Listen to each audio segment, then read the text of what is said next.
Your days are numbered! Naku po! Sino ba naman ang hindi kakabahan kapag narinig yung salitang ganyan na parang tila baga binibilang na lang ang mga nalalabing araw mo sa mundong ito? So ngayon nga po guys, naglabas ng statement itong si Senator Risa Hontiveros ukol dito sa nangyaring paglabas ng warrant of arrest order ng Davao Court. Kasi nga itong si Kibuloy ay nakitaan ng probable cause. So ngayon nga po guys, kasado na ang warrant of arrest dito kay Kibuloy. So nung nalaman po yun guys ni Senator Risa Hontiveros, meron siyang babala at meron siyang katakot-takot na mensahe kay Kibuloy. So ngayon, ito yung sabi niya. Bilang na ang masasayang araw ni Apollo Kibuloy. Senate Deputy Minority Leader Risa Hontiveros releases a statement regarding the warrant of arrest recently issued by a Davao court against alleged sexual abuser and trafficker Apollo Kibuloy. Hontiveros called Kibuloy to refrain from evading the law, urging him to cooperate and address the accusation against him. Bilang na ang masasayang araw ni Apollo Kibuloy. Pinapanawagan ko din kay Kibuloy na huwag nang mag-inarte. Ito kasing si Kibuloy, parang babae din eh, no? Ay, napaka-arte ng lolo nyo. Diba? Pabebe ba? So ngayon nga po guys, alam naman ata ng lahat, no? Itong balitang to. Yan, kakalabas lang po niyan, April 3.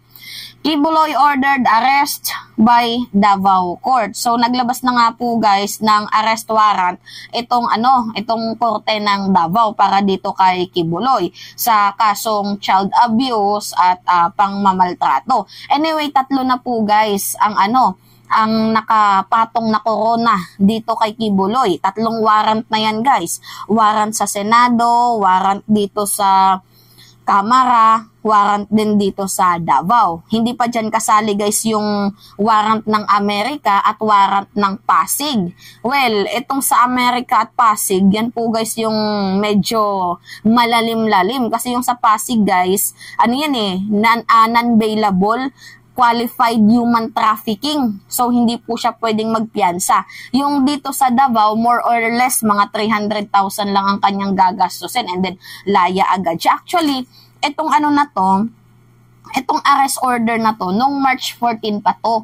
Nauna pa to guys sa Senate at sa sa Kamara. Kasi yung sa Senate, di ba, March 19 nung naglabas. Yung yung sa Davao, March 14 pa inilabas. Hindi lang na-publicize kasi nga, dinidelay ng kampo ni Kibuloy to the point na naghain sila ng motion for reconsideration. But failed nga po silang umattend. So ito na nga po guys, nag-order na po ang Davao ng arrest order para dito kay Kibuloy. So ganito guys yung paghuli kay Kibuloy, no? Kasi yung sa Senado at sa Kamara guys, Senate, Surgeon at Arms ang huhuli sa kanya. Balik cooperation lang ng pulis ng Davao ang may ihain, masiserve ng Davao Police. Kaya nga guys, ang ginagawa ng Davao Police, may mga palusot sila na hindi pa daw nakikipag-cooperate ang Senate, Surgeon at Arms, wala pa daw yung arrest warrant, wala pa daw silang nare-receive. Yan po guys yung palusot ng Davao Police. Posibleng ganun guys yung yung pangyayari na hindi nila na-receive or posibleng dinidelay lang nila ang mga pangyayari. Kunyari na-receive na nila pero sinasabi lang nila na hindi, pwede po yung ganun.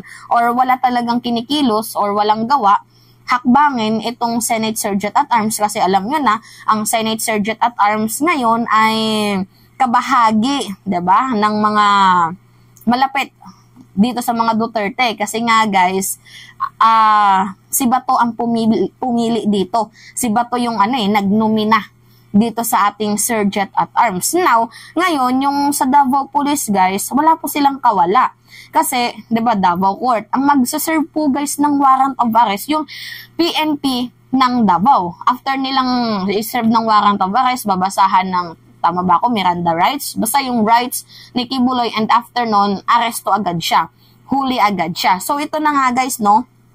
nung nabalitaan to ni Senator Risa Hontiveros, meron siyang statement na sabi niya, bilang na ang mga masasayang araw mo. Kasi kahit nga din ako guys, na ano ko na to naamoy ko na to. Sabi ko, posibleng after ng Holy Week, ilabas na yung warrant of arrest dito sa Davao. But mali ako kasi mas ano pa pala, nauna pa, ahead pa pala ang warrant of arrest ng Davao kaysa dito sa sa Senado. Ang inaantay na lang natin dito guys is yung warrant of arrest ng Pasig City Regional Trial Court kasi yun po guys yung mabigat-bigat, and nakitaan nga po guys ng ng probable cause, 'di ba, ni Department of Justice Boying Secretary Boying Remulla. So yun po guys ang inaantay natin. Kaya nga itong si Senator Risa Hontiveros, alam niya na, she knows, 'di ba? Alam niya na yung mangyayari na talaga itong si Kibuloy. Makakasuhan talaga ng non-bailable doon sa sa Pasig City Regional Trial Court. Kaya nga nagsalita na siya na your days are numbered. Huwag kang feeling above the law. Huwag kang feeling na kala mo lahat ng tao ay sumasamba sa'yo. Huwag kang feeling na lahat ng tao ay mauuto mo. Diba, yan yung gustong ipahiwatig ni Senator Risa Hontiveros. Kasi itong si Kibuloy, parang slaying lang, diba? Day by day, nag-i-slay lang siya. Alam niyo guys, yung nag-slay, yung kahit meron kang warrant of arrest, arrest order, yung tipong nagpapakita ka pa din guys sa iba't ibang social media ng mga kaibigan mo at yung mga vloggers, paid trolls, 'di ba, na siguro in-appoint, hindi naman in-appoint, kumbaga binayaran ng kampo nila, we do not know lang, yung mga paid trolls na yun, 'di ba? Syempre, alam niyo naman sa hirap ng buhay, konti lang yung kita sa vlogging. Ako naman kasi guys, ang ginagawa ko, nagbablog ako dahil nga, yun yung gusto ko, yun yung passion ko, yung maging eye-opener. Hindi naman ako nag-vlog para, kumita ng limpak-limpak na salapi. Diba? Maliit lang po guys yung sweldo ng mga vlogger. Mas malaki guys yung lagay ng mga politician dyan sa mga tingnan mo, si Banat Bay, diba? Yan yung mga paid trolls, si Sas, si Maharlika, 'di ba? Sabi ni Katrina Katrina Ponce Enrile, 'di ba? Na binayaran mga paid trolls daw under kay Martin Andanar. Anyway, yun na nga po guys yung sinasabi ko na siguro nagpapakita lang si Kibuloy sa mga vloggers na bayaran. 'Di ba? Keep slaying nga siya guys kahit meron siyang arrest order, kala mo pagala-gala lang. Yan ba yung sinasabing merong, 'di ba?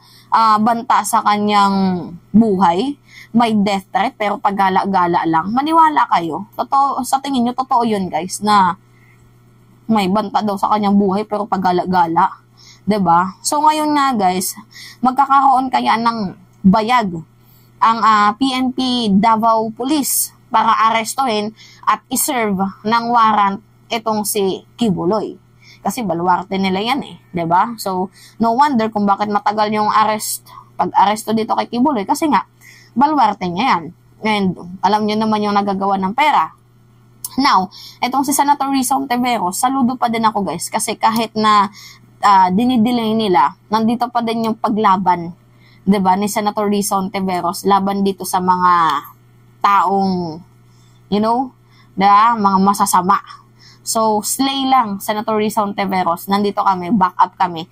Nandito kami sa likod mo. Now, anyway, yun lang po guys. At it's me again, si Mima Alicia nyo. At nagbabalik ulit para sa ating panibagong video.